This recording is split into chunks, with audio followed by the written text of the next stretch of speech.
Now, in the context of the interview, just talk to Pete. Yeah. Don't worry about this. Don't be concerned with it. Yeah. Nothing. And when you see the process, you'll know why. And it's real simple. So So are you going to ask questions? he's Or? going to ask a lot of questions. Oh, all right. And I'm going to mosey along and just go. Sure. Okay? So you were looking up at him, Yeah. and we wouldn't like that. I want you to look at me. Yeah. The camera's going to get you, okay? Well, somebody has most of my life. Initially, Bill, what did you think of the crowds at Cedar Point when the Etrusco came in? It's unbelievable. Unbelievable. I never saw anything like it in Situate.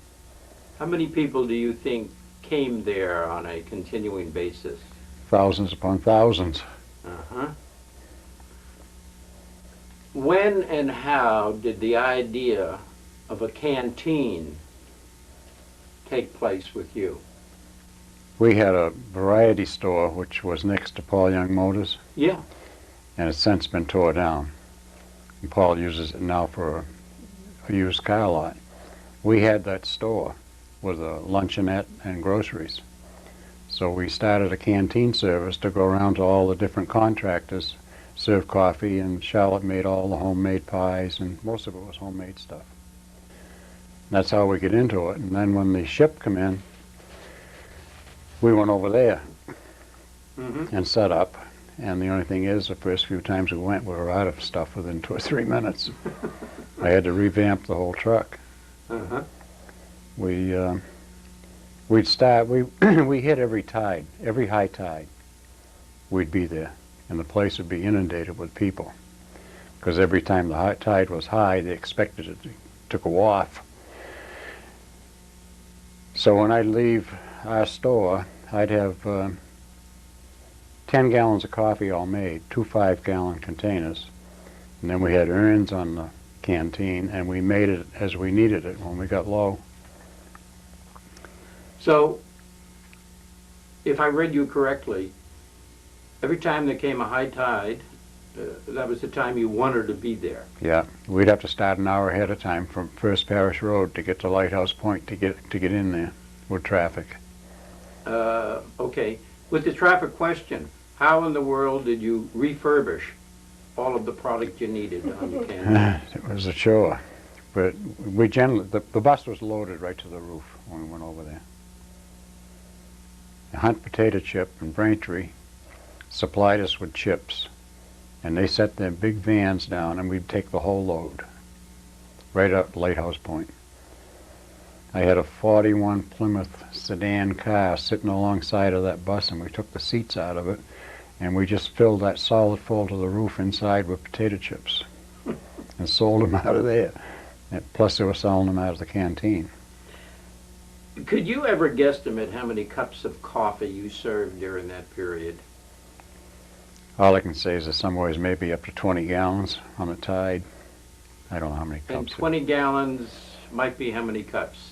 I have no idea. That's huge, isn't it? It is. It's tremendous. Yeah. Did you also sell hot dogs? We sold maple leaf hot dogs. We sold more hot dogs than any supermarket in the area at the time, all the time we were over there. And where did you get the beef? That was delivered to our store in cases. Mm-hmm. And we dealt with the people anyway at the store, and we just increased the orders and put them on the canteen and took them over the ship. In terms of poundage, any idea how many pounds of hot dogs you sold on any weekend? And I don't know what those boxes weighed. 10 pounds. 10-pound boxes, they probably seemed like you'd go through 25 or 30 of those boxes easy. 30 boxes, Mm. 10 pounds each. Yeah, 250 pounds. 300 pounds Mhm. of hot dogs.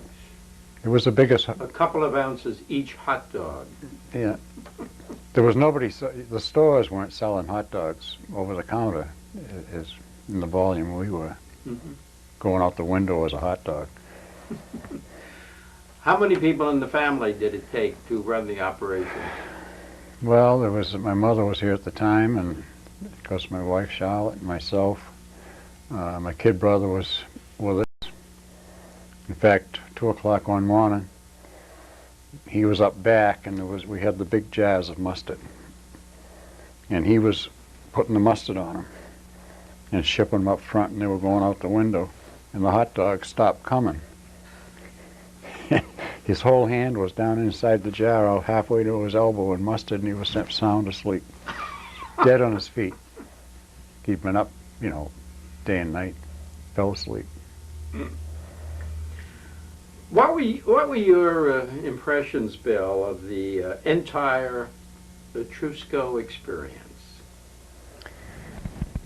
Well, I just couldn't believe any of it. The people that were out there, I've never seen anything like it since. It's tremendous. I don't know how you'd put it, but I don't think Situate ever saw anything like it or ever will again.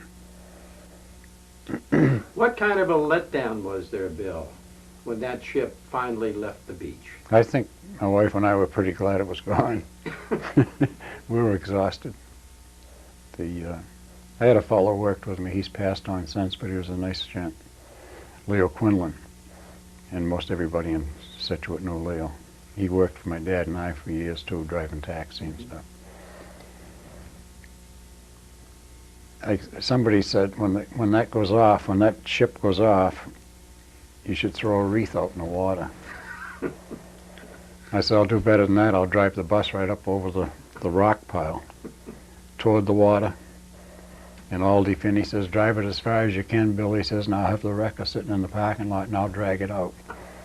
Well, the ship went off, and Leo Quinlan climbed up on the roof of the bus, and he done just that. He threw a wreath out in the water. But we did back the bus off there. Uh-huh. Did you know Admiral Curtis? Did you get to know him? I didn't get to know him, but I've seen him. Yeah. There was an official photographer aboard the Etrusco. His name was Georges Jacques Danton. Was he the fellow that was at the restaurant the other night? Yeah, I think I remember that, yeah. Uh-huh. I didn't remember him, but Oh, the other night? Yeah. Yes. Yeah, Uh-huh. at the restaurant, yeah. He is the one who donated the replica of the Etrusco Yeah. to the town of Yeah, you Situate. told me that, yeah. Did you see that replica? Yes, I did, yeah. Isn't that remarkable? Yeah, sure is. Uh-huh. Yeah.